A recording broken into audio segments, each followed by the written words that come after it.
Hello there. Hello then, welcome to Homo Politicos. This is Enterprise Television. Kingsley Obase is my name.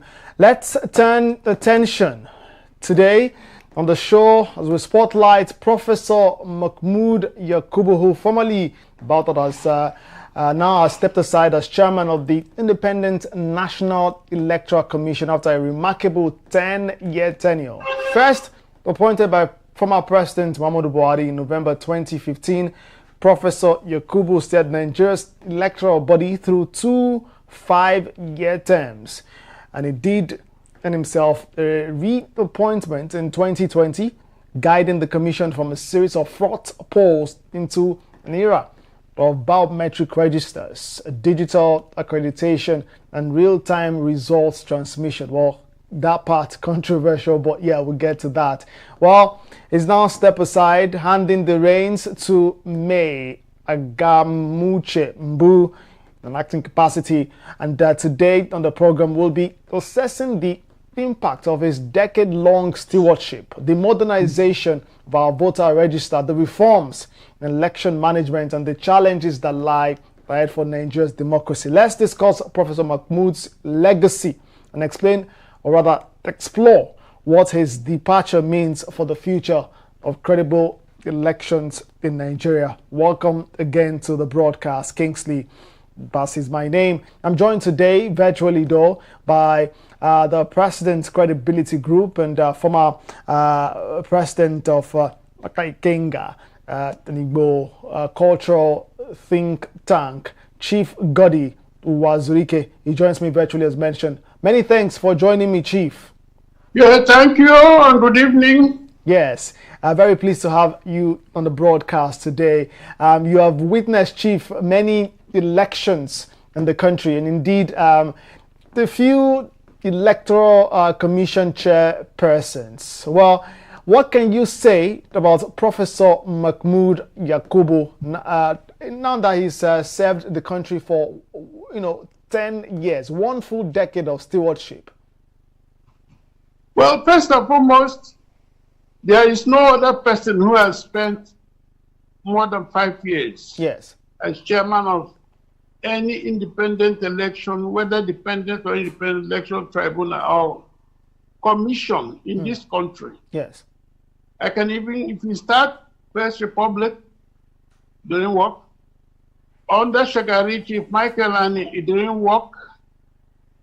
That's not more than 5 years. Then during the military, Babangida, you have Jack, then you have Humphrey Wosu. Then, of course, we move forward. The two people from Edo State, one is Supreme Court judge who died. Then Gobadia, who succeeded him. They didn't work that long. Boris, who came in, then took off. Nobody actually spent more than 5 years. Yes.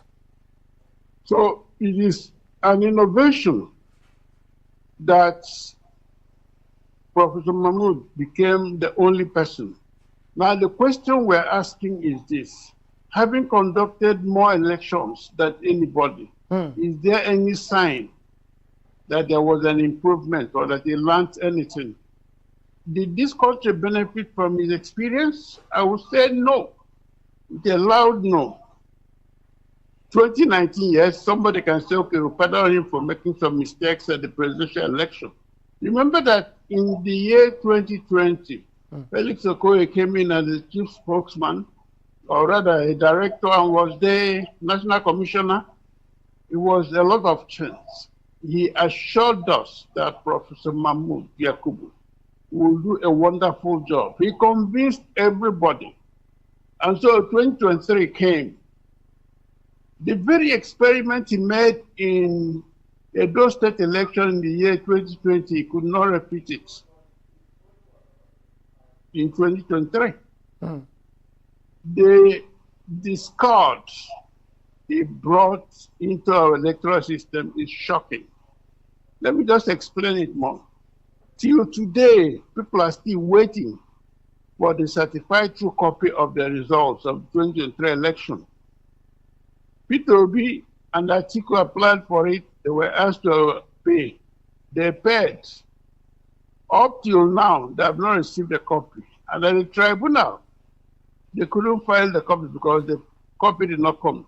And what did INEC say? Oh, there were glitches. To even show how ridiculous it was, Senatorial House of Reps and presidential elections were conducted same day. There were no glitches in the Senatorial House of Reps elections. The only glitches we had was President, whereas it is the same process. I can say this without any fear of contradiction. Professor Mahmood Yakubu is a failure. I'm ashamed to say I've known him long before he entered that office. And when he became chairman, I called him to congratulate him and wish him well. But this time I will not call him because I'm ashamed that the man to whom much has been given, we had nothing but setbacks. Election is coming in the next 2 years. Believe you me, whoever is coming has a lot of work to do to assure us that our votes will count. Right. That's my answer. So from your standpoint, Professor Mahmood Yakubu leaves no legacy behind, having served for 10 years, as you mentioned, the longest so far. Well, let's talk about, just very quickly before we get to you've just started to talk about setting the tone, or started a conversation around setting the tone for the next man or woman who could be at the helm. Let's talk about his time there. Pardon me, Professor Mahmood's time there, and talk about the failures that you have mentioned. Some of those glitches, technical glitches, as mentioned by the commission, some other issues. You would remember that during his time, which was not new to his tenure really, there were logistical issues relating to the late arrival of materials and the rest to polling units. Can you completely blame the chairman of the commission for things like this? You talk about the technical glitch experienced, even though assurances were given. It wasn't necessarily, though, yeah, people say the buck stops on his table, but wasn't necessarily his job primarily, to get these things fixed on the go? Talking logistics too, when plans were made, can you completely blame the chairman of the commission for people working with him, in the entire, value chain, not doing what they should do? Well, if he had made these mistakes in 2019, we'll say, yes, that is best election. But they are talking of a second national election, 2023. You are talking of so many elections that he conducted. When he went to Edo in 2020, it was like, oh yes, we have now found somebody. In Edo election, people were watching the results as they were creeping in. People were comparing what was in IReV board and what they had. And confidence built up that 2023 will be fair and foul, a fair election. But believe me, till today, we are still waiting for certified true copies of the results. We are waiting. It's an administrative decision. When the leaders of the parties met him, he assured them. He said, go and pay. And they paid. On the eve of the last deadline, what did he do? He said, oh, go to the various states. Go to the 36 states. Go there. He never told them at the beginning. A day to the election, he told them that. And you think such a person tried? Let me put it this way so you can understand the enormity. I took the bar exam once and passed. What if I had taken it 3, 4, 5 times? Do you have an idea how many elections that man called Prof. Mahmood Yakubu conducted in this country? I can name some of them: Osun, Ondo, the national elections, Edo, Anambra, Imo, all kinds of states. And the last one, of course, we know what it was. The complaints in Odo and Edo are still there. The same nature of complaints. OPEC results, OPEC electoral system, impenetrable system that you conduct election, those that conduct election for do not know what they are doing. As for whether he is responsible, I will tell you without any fear of contradiction, the buck stops on his table. He appointed all the people who were manning the various places. It was his signature that posted people to various states. It was his signature that said, this is the date. He presided over the meetings of INEC. There was no external body. Professor Jega before him was able to build on independence. But as soon as Mahmoud came, what did he do? He quickly went kowtowing to the powers that be, the executive. Under Buhari, we had a messed up system. Unfortunately, under Tinubu, nothing has changed. And there's one mistake people keep making. Yes. He did not step aside. He proceeded on terminal leave. His tenure is almost over. Yes. So it is not a favor to us that he stepped aside. No. I read that and I was amused. He was on his way out. Time, a fraction of time meant he had to go. Professor Apata didn't even have that chance. He died in office. Oh, Justice Apata. Yeah. All right. Let's very quickly talk about what the future holds. The president most likely would have, picked his choice candidate for the role to replace Professor Mahmood Yakubu. He meets with the Council of State tomorrow, and there are speculations that he will be presenting the name to the Council of States, comprising, of course, that particular council. We made in that meeting, that gathering would be former heads of state, former president, the only former president of the country who won't be there, sadly, would be the late former president Muhammadu Buhari. But former president Olusegun Obasanjo, Goodluck Ebele Jonathan, Shehu Shagari, and the rest will be present there. So he'll be presenting the name to, most likely, we hear it could be presenting the name of his choice candidate to them. Let's set an agenda for, the next chairperson of the Electoral Commission. What would you like to see, Chief Godi? Well, my own is a wish, but my brain tells me it's a waste of time. Let me explain it. The Constitution requires him to consult the council, former presidents, the governors, the Chief Justice, President of Senate, and Speaker. Yes. As it is today, virtually all of them are under the beck and call, of Mr. President. Obasanjo, I doubt if he will be there. Jonathan may show up because he's a gentleman. Babangida and Abdul Salami are not in the best of health. Gowon, yes, may be there. So what do you expect? It's a walkover for whoever he appoints. And when the name is sent to the Senate for confirmation, you don't need to be told that Fabio's promise, anything the president wants, who started under Buhari, he gets. Remember, it was Ahmad, the former Senate president, who said it. Whatever he wants, he will get. But let me just add a note of caution.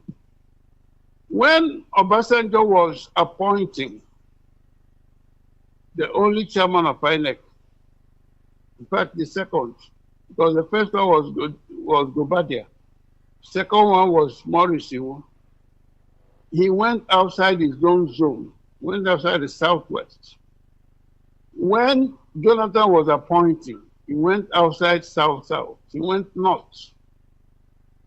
But when Buhari was appointing, he just went to neighboring states and chose a boy. And now we hear from the grapevine that our current president is also going to appoint somebody from next door to come and conduct the election between him and other people.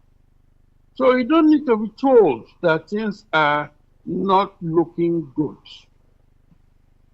Not looking good. I'm just going to be sincere. It is difficult to get another Jonathan. It's only Jonathan who will appoint somebody asking for preconditions. All the others will now look for, oh boy, I hope you favor me. Let's get the guarantees. So I'm sorry to say it, but my suspicion is that we're on the wrong road. Let's talk about this appointment process, Chief Gotti, before we wrap things, right?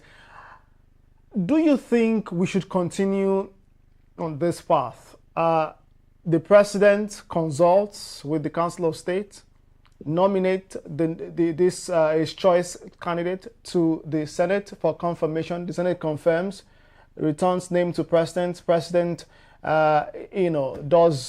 completes the process, appoints that person, and the person begins working. There have been a few recommendations. The political parties, registered political parties in the country under the inter-party coalition advisory committee council or something, yeah, inter-party council as they are called, a committee, yeah, they have recommended an independent body to make this appointment.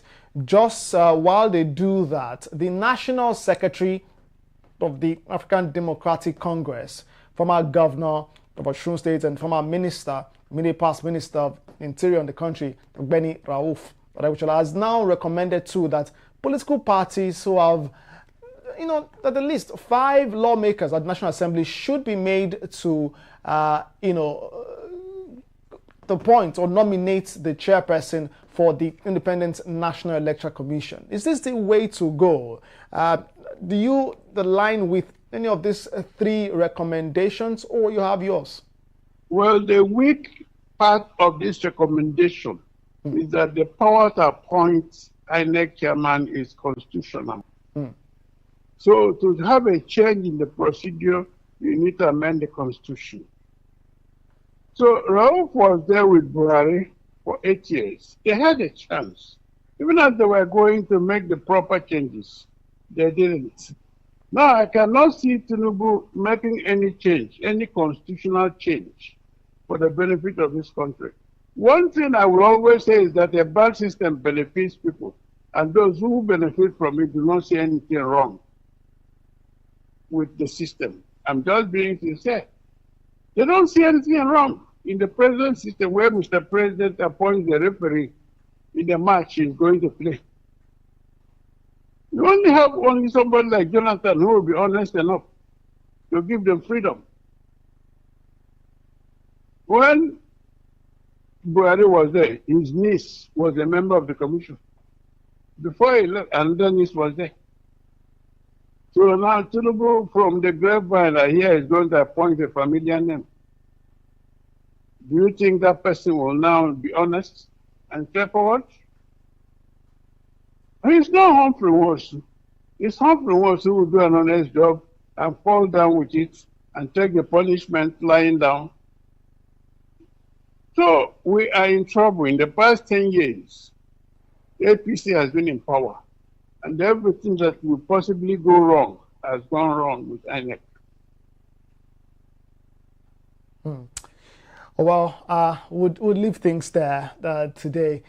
We've been talking about the, exit, if you like. A safer word to use would be the exit of Professor Mahmood Yakubu.